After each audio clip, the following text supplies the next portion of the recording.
Praise the Lord. तो दोस्तों, आज फिर मैं आ चुका हूँ आपके बीच में एक नए विषय के साथ। और आज का विषय मैंने लिया है, क्या भूत प्रेत होते हैं, क्या घोस्ट एग्जिस्ट करते हैं। इसके बारे में हम बाइबल से देखेंगे। तो आइए दोस्तों, मैं स्वागत करता हूँ अपने इस यूट्यूब चैनल में आप सबका। मेरे चैनल का नाम जिसका लव ऑफ गॉड है। दोस्तों, तो आज वचन से देखेंगे क्या भूत प्रेत होते हैं, क्योंकि भारत में नहीं बल्कि पूरे विश्व में अलग अलग कोनों में लोग अलग अलग मान्यताएं हैं। लोग ऐसा समझते हैं कि मनुष्य के मर जाने के बाद उनकी आत्मा अलग अलग चीज़ों में जन्म लेती है। कुछ लोग मानते हैं कि वो भूत बन जाते हैं, प्रेत बन जाते हैं, पिशाच बन जाते हैं। कुछ लोग मानते हैं कि उनकी आत्मा जन्म लेती है अलग अलग योनियों में। जैसे भारत में मान्यता है कि 84 लाख योनियाँ हैं, तो उन योनियों में अलग अलग जीव जंतुओं में जन्म लेती है। और लोग ऐसे दावा भी करते हैं कि उन्होंने अपने मरे हुए पुरखों को देखा है। तो आज बाइबल से देखेंगे क्या ऐसा संभव है। क्या बाइबल हमें बताती है कि मृत्यु के बाद उसकी आत्माओं का जन्म होता है, या कोई भूत बन जाता है, कोई प्रेत बन जाता है, कोई पिशाच बन जाता है। इस बात को आज हम अपने बाइबल से समझने का कोशिश करेंगे। तो आइए दोस्तों, चलते हैं वचन की ओर। पहला वचन जो मैंने लिया है इब्रानियों की पुस्तक 9 अध्याय का 27वां पद है। और यहाँ पे इस प्रकार से लिखा है, और जैसे मनुष्य के लिए एक बार मरना और उसके बाद न्याय का होना नियुक्त है। इंग्लिश में है, and as it is appointed unto man once to die but after this the judgement. तो इस वचन से बहुत स्पष्ट मिलता है कि मनुष्य की मृत्यु तो एक बार तय है, और मृत्यु के बाद उसका न्याय के दिन उठना है। वो न्याय परमेश्वर के सामने खड़ा किया जाएगा। उसका किसी चीज़ में जन्म नहीं होगा, कोई भूत प्रेत पिशाच नहीं बनेगा, ना ही किसी योनियों में किसी जीव जंतुओं में उसका जन्म होगा। लेकिन वचन स्पष्ट कहती है कि वो मृत्यु को प्राप्त करेगा, और मृत्यु के प्राप्त करने के बाद सीधे न्याय के लिए परमेश्वर के सम्मुख में उपस्थित हो जाएंगे। आइए दूसरे वचन की ओर चलते हैं। दूसरा वचन मैंने लिया है लूका रचित सुसमाचार 16 अध्याय का 22 और 23 पद। और यहाँ पे स्पष्ट लिखा है इस प्रकार से 22 में, और ऐसा हुआ कि वह कंगाल मर गया, और स्वर्गदूतों ने उसे लेकर इब्राहिम की गोद में पहुंचाया, और वह धनवान भी मरा और गारा गया। इंग्लिश में लिखा है, and it came to pass the beggar died and was carried by the angels into Abraham's bosom. The rich man also died and was buried. और 23 में लिखा है, और अधोलोक में उसने पीड़ा में पड़े हुए अपनी आंखें उठाई, और दूर से इब्राहिम की गोद में लाजर को देखा। इंग्लिश में, and in hell he lift up his eyes being in torment and seeth Abraham afar off and Lazarus in his bosom. तो एक कहानी प्रभु यीशु मसीह यहाँ बताते हैं। दो व्यक्तियों का, एक कंगाल व्यक्ति था और एक बहुत अमीर व्यक्ति था। दोनों मृत्यु को प्राप्त होते हैं। और एक जो कंगाल था वो जीवन में कोई बुरा काम नहीं किया था, कोई अधर्म का काम नहीं किया था, तो वो सीधे परमेश्वर के सामने अब्राहम की गोद में जाकर बैठा न्याय के लिए। और दूसरा जो अमीर था, जिसने बहुत ही गलत तरीके से बहुत अधर्म किए, बहुत दुष्कर्म किए, इस प्रकार से धन अर्जित किया था, इसलिए वो अधोलोक में सीधे चला गया।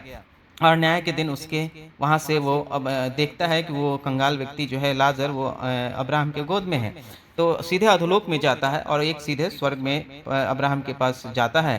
तो इससे भी साफ पता चलता है कि मृत्यु के बाद कोई आदमी भूत प्रेत में नहीं जन्म लेता, ना ही कोई भूत में बदल जाता, ना प्रेत में बनता, ना पिशाच में, ना किसी योनियों में जन्म लेता किसी जीव जंतु में, बल्कि सीधे या तो स्वर्ग के सिंहासन के सामने खड़ा किया जाएगा, या तो वो अधोलोक में सीधा जाएगा। यही दो बातें यहाँ पे बताती है स्पष्ट बाइबल। आइए तीसरे वचन की ओर चलते हैं। तीसरा मैंने लिया यूहन्ना रचित सुसमाचार 5 अध्याय का 25 और 28 और 29। और 25 में इस प्रकार से लिखा है, मैं तुमसे सच सच कहता हूँ, वह समय आता है और अब है, जिसमें मृतक परमेश्वर के पुत्र का शब्द सुनेंगे, और जो सुनेंगे वे जिएंगे। इंग्लिश में, वेरिली वेरिली आई से unto you, the our is coming and now is when the dead shall hear the voice of the Son of God, and they that hear shall live. 28 में इस प्रकार से लिखा है, वरन उसे न्याय करने का भी अधिकार दिया है, इसलिए कि वह मनुष्य का पुत्र है। इंग्लिश में, and hath given him authority to execute judgment also, because he is the son of man. 28 में इस प्रकार से लिखा है, इसके अचंभा मत करो, क्योंकि वह समय आता है कि जितने कब्रों में हैं उसका शब्द सुनकर निकलेंगे। इंग्लिश में, marvel not as this, for the hour is coming in the which all that are in the grave shall hear his voice.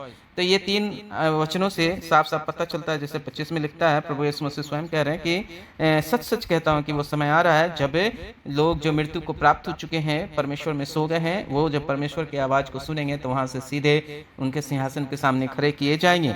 और 27-28 में भी इसी प्रकार से लिखता है कि परमेश्वर का पुत्र का आवाज़ न्याय के दिन में वो उनकी आवाज़ को सुनकर वो उनके सामने खड़ा किए जाएंगे, और परमेश्वर का पुत्र या वो उनका न्याय करेगा।